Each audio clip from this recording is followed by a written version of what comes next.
রাজধানীর চানখাঁরপুলের active blood bank ও diagnostic centre বন্ধ করে দিয়েছে স্বাস্থ্য অধিদপ্তর। সকালে প্রতিষ্ঠানটিতে অভিযান চালিয়েছে অধিদপ্তরের কর্মকর্তারা।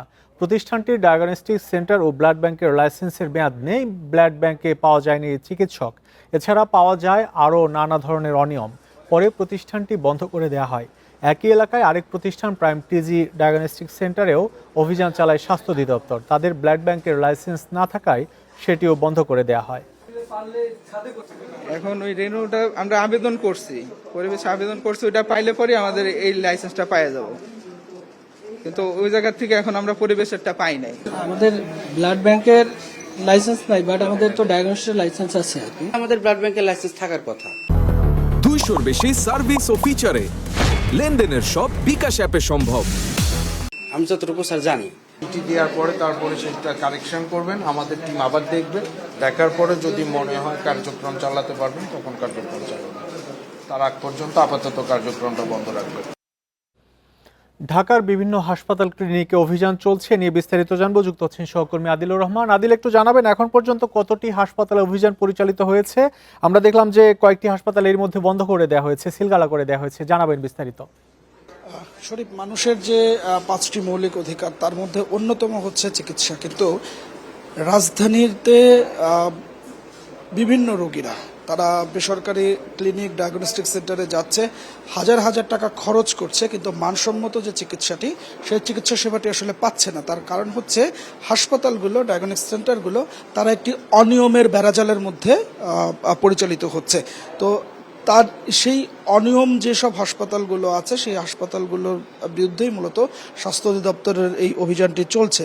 আজকে ঢাকা মেডিকেল কলেজ হাসপাতালের বিপরীত পাশের চানখাঁরপুলের যে ছোট ছোট ডায়াগনস্টিক সেন্টারগুলো রয়েছে, কনসালটেশন সেন্টারগুলো রয়েছে, সেই হাসপাতালগুলোতে তারা অভিযান পরিচালনা করছে। আমি এখন যে ডায়াগনস্টিক সেন্টারটিতে আছি এটি অথেন্টিক ডায়াগনস্টিক সেন্টার, এটি সহ মোট 5টি হাসপাতালে আজকে অভিযান পরিচালনা করা হয়েছে। এটি পঞ্চম হাসপাতাল।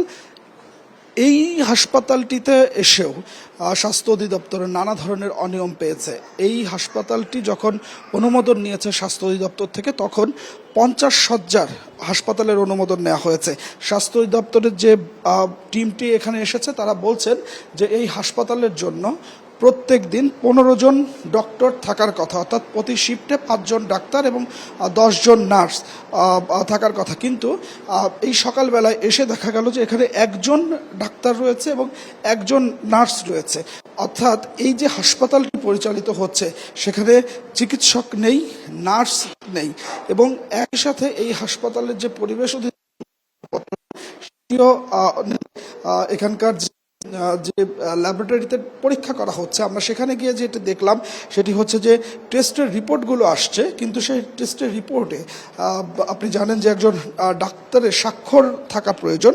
দেখা যাচ্ছে যে সেই ডাক্তার 7 দিন ধরে ছুটিতে, অর্থাৎ সেই ডাক্তারের স্বাক্ষর হচ্ছে না।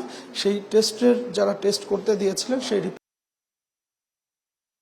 যে ধরনের যে অনিয়মগুলো, সেই অনিয়মগুলো মূলত এখানে পরিচালিত হচ্ছে বলে কিন্তু আসলে আমরা লক্ষ্য করতে পারছি। এই অথেন্টিক যে ডায়াগনস্টিক, এটিতে আসবার আগে আরও 4টি হাসপাতাল ব্লাড ব্যাংকে ভ্রাম্যমাণ আদালত স্বাস্থ্য অধিদপ্তরে তারা অভিযান পরিচালনা করেছে। সেখানে গিয়ে দেখা যাচ্ছে যে ব্লাড ব্যাংকগুলো পরিচালিত করা হচ্ছে সেখানে ব্লাড ব্যাংকের লাইসেন্স নেই, আর যে নিয়ম মেনে ব্লাড ব্যাংকগুলো পরিচালনা করার কথা ছিল সেটিও আসলে করা হচ্ছে না। অর্থাৎ রুগীদের যে সেবাটা এখান থেকে দেবার কথা ছিল সেটি না দেবার কারণে রুগীরা ক্ষতিগ্রস্ত হচ্ছে। অনেক সময় এই ধরনের হাসপাতালের কারণে রোগীদের মৃত্যুর ঘটনাও আসলে ঘটছে। তো স্বাস্থ্য অধিদপ্তর যেটি আসলে বলছে যে যতক্ষণ পর্যন্ত এই হাসপাতালগুলো, ডায়াগনস্টিক সেন্টারগুলো বা ব্লাড ব্যাংকগুলো তাদের নিয়মের মধ্যে না আসবে, ততক্ষণ পর্যন্ত হাসপাতালগুলো আসলে তাদের যে কার্যক্রম সেটি বন্ধ রাখবে, সেই নির্দেশনাটি স্বাস্থ্য অধিদপ্তর থেকে দেওয়া। অনিয়মের অভিযোগে ঢাকার বিভিন্ন হাসপাতাল ক্লিনিক অভিযান পরিচালিত হচ্ছে, সেই খবর জানাচ্ছিলেন সহকর্মী আদিলুর রহমান।